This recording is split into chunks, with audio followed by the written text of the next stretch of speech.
Hi, I'm Andrew Navarro. I'm here with Andrew Fisher, and we're going to teach you how to play Earthborne Rangers. Well, more specifically, Andrew's going to teach you how to play Earthborne Rangers, and I'm going to sit here in silent judgment.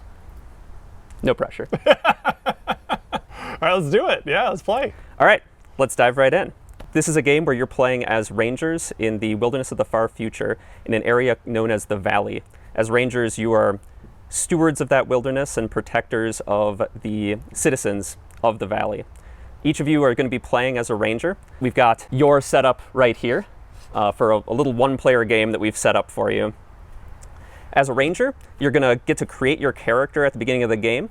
We've already created a ranger for this setup since we're just talking about the rules today, but the character creation process is kind of akin to a tabletop RPG where you're going to get to decide your character's background, their specialization, and their unique personality. What's going to actually represent your ranger are your 4 aspects. These are 4 different stats that represent your ranger's strengths and weaknesses. Each round, you're going to be getting a number of tokens in those aspects.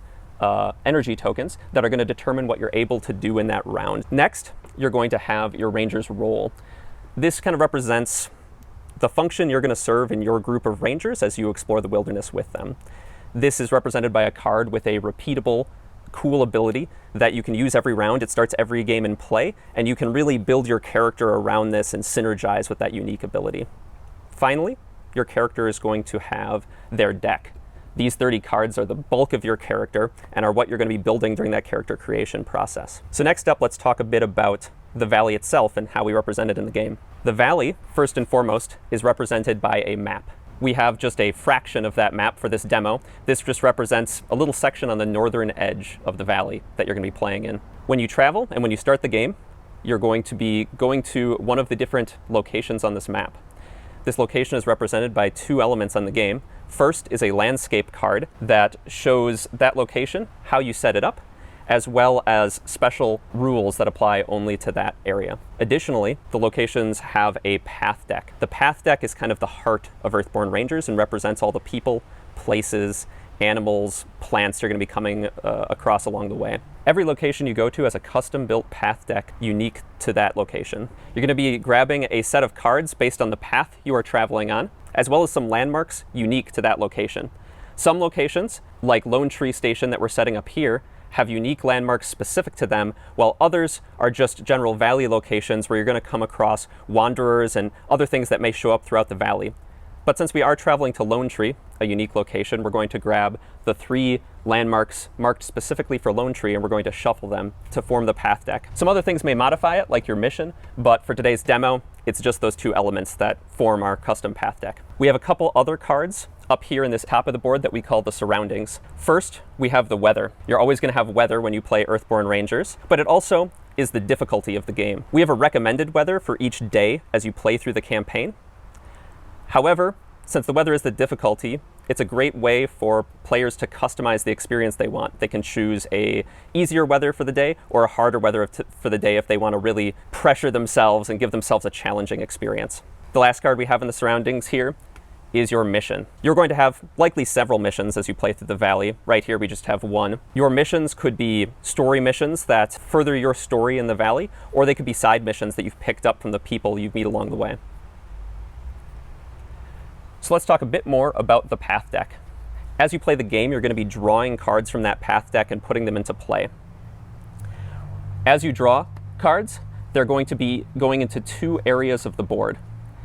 Either along the way, up here, or within reach, which is in front of individual players. Along the way represents this general area, the things that are in sight of all the rangers and all the rangers have access to, whereas within reach is specific to each player and is just the things in their immediate vicinity, either that they have access to or that, in the case of this Aatrox here, perhaps threatening them. When a card comes into play, there's a small arrow to the right of its title.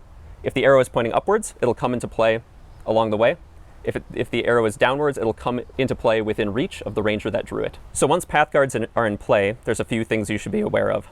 There's a bunch of text on the main card themselves, but we'll dive into that when you're actually learning about the round and how to play. Right now, we're just going to look at the top bar here. On the upper left-hand corner of each card are thresholds. These represent ways that the card can be dealt with or accomplished or interacted with in some way. There's two kinds of thresholds you'll see. Harm, this red one here, which represents physical damage. When cards reach their harm threshold, they may be cleared from the board from being killed or from being too wounded to carry on the journey. The other threshold you'll see is progress. Progress represents the ranger's progress towards accomplishing a task. This might represent them traversing the feature or overcoming an obstacle, and on people or creatures of the valley, it might represent them having a conversation with the person or befriending them. When you reach a threshold, the card is cleared from the board, and you'll usually get some kind of reward. Which brings me to the one last thing I want to talk about on path cards right now, which is journal entries. Often on path cards, either along the top or in the text themselves, little numbers appear with a little book next to them. These represent times that you're going to open up the campaign guide that comes with the game and read thematic text that tells you the story of this card, allows you to make decisions, and may point back to decisions you've made in the past and change the outcomes of your game based on what you've done in the campaign. All right, so we've talked about your ranger, and we talked a bit about the valley, so let's talk about how to actually play the game. The game's going to be played over a number of rounds, during which each ranger is going to take as many turns as they'd like before they rest. At the start of every round, you're going to refill your energy up to your aspect values. You're going to draw one more ranger card into your hand, and you're going to draw a path card that represents you further exploring the landscape that you're currently at. Once you've done all those setup steps, you're going to start taking turns. Rangers can take turns in whatever order they want. However, if one ranger wants to take 2 turns in a row, they're going to have to exhaust their roll card, sacrificing their repeatable ability to take those 2 turns in a row. On your turn, you're going to do one of 2 things.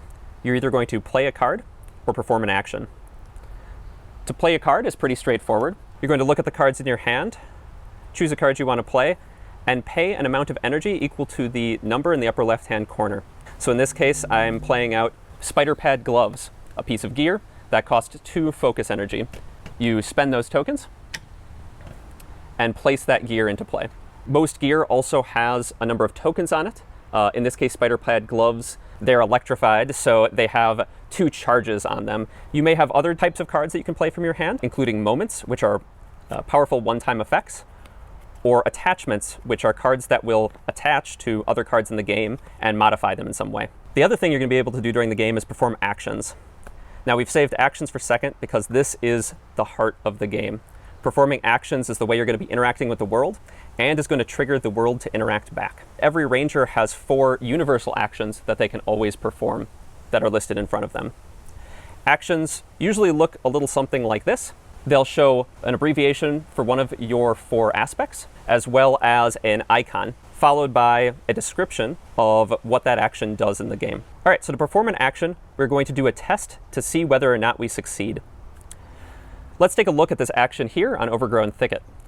To initiate the action, you're going to spend some amount of energy from the aspect listed on the action. In this case, it's awareness. You always have to spend at least 1.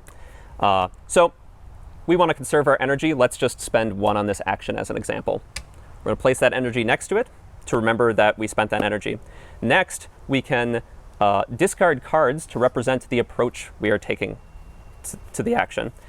The approach is represented by that little icon after the aspect and matches up with icons you can see in your hand. You can discard a card that shows that icon to add 1 effort in addition to the energy you've already added to the test. So here, I've now committed 1 energy and 1 approach to equal 2 effort to this test. We're not always guaranteed to succeed, and so we have to draw a challenge card. This could modify our result and potentially help us or hurt us in the end. And we look at the value on it matching the aspect we've used, in this case awareness, and our test is modified by 0. So we have a 2 effort on the test. Every test has a difficulty. If it's not listed, it is 1. Otherwise, if it's 2, 3, or higher, it will tell us right after the action. In this case, our difficulty is 1, so with our effort of 2, we succeed.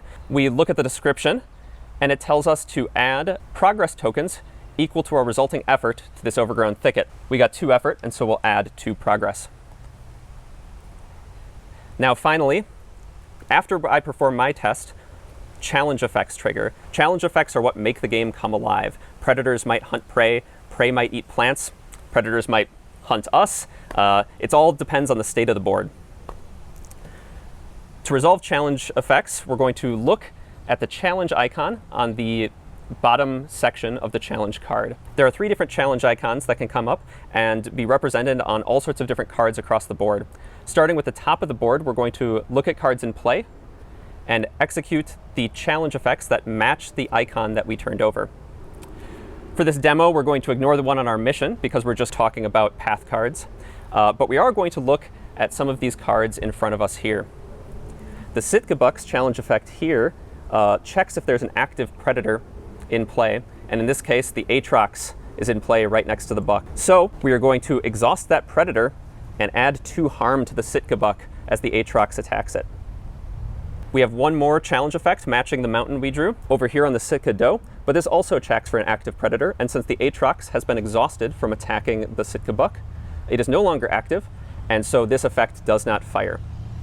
So we're done with the challenge effects from this test. So we clean up all the cards we committed, putting them into discard piles, putting the energy to the side, and discarding the challenge effect. And we are done with our test and on to the next player's turn. So there's one last thing you have to stay conscious of as you're performing actions and interacting with things in the game, and that is your fatigue. So the cards in your deck don't just represent the things you can do, but it also represents your stamina and the energy you have to make it through a day. If you ever run out of cards, if any one ranger ever runs out of cards, the day is over. Some effects in the game may cause you to suffer fatigue. When this happens, you are going to take cards off the top of your deck and place them to the side face down in what is called the fatigue stack. However, there are some ways you can get them back. Some cards in the game may instruct you to soothe fatigue, and in those cases you'll be able to draw that many cards off the top of your fatigue stack and put them in your hand, benefiting from a little bit of your exerted effort earlier in the day. So one of the main ways you're going to be suffering fatigue is when you're interacting with cards like in those actions we were showing earlier. When you interact with a card, you're going to have to deal with everything that is between you and the card you want to interact with. It's pretty easy to interact with things within reach of you. For those, you just get to choose an action on those cards and interact with it. However, to interact with that overgrown thicket we saw earlier, you would have to contend with quite a few things within reach of you. Each card has a presence value in the upper right-hand corner that kind of represents how much of a threat it is. When you interact with a card, every card between you and that card is going to inflict an amount of fatigue on you equal to its presence value.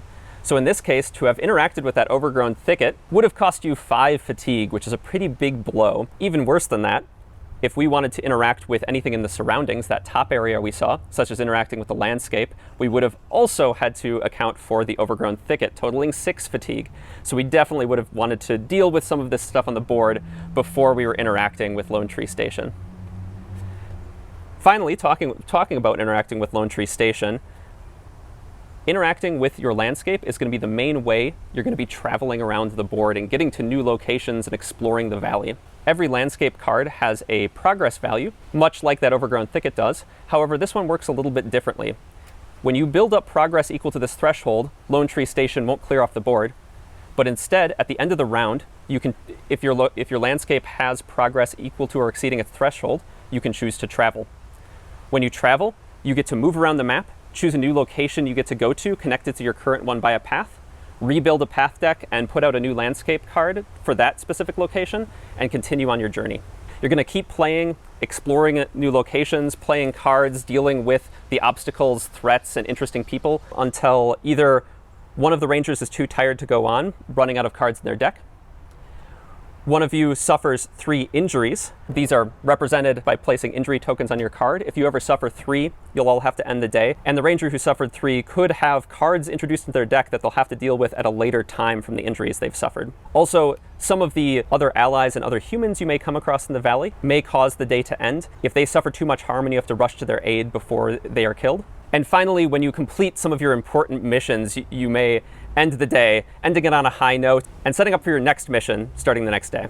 And so in this way, you'll carry on your story game session to game session, day to day, and choose if you want to explore the open world of the valley or pursue your specific mission as you unfold the campaign. We have a really cool branching story that we're really excited for you to see.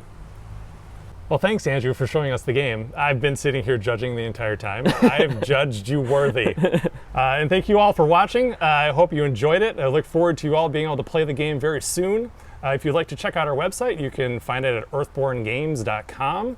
You can also reach us at info@earthbornegames.com if you have any questions. You can also put comments in this YouTube video. You can find us on Facebook, Instagram, Twitter. Feel free to reach out on the platform of your choice. And I look forward to talking to you all soon. Thank you again.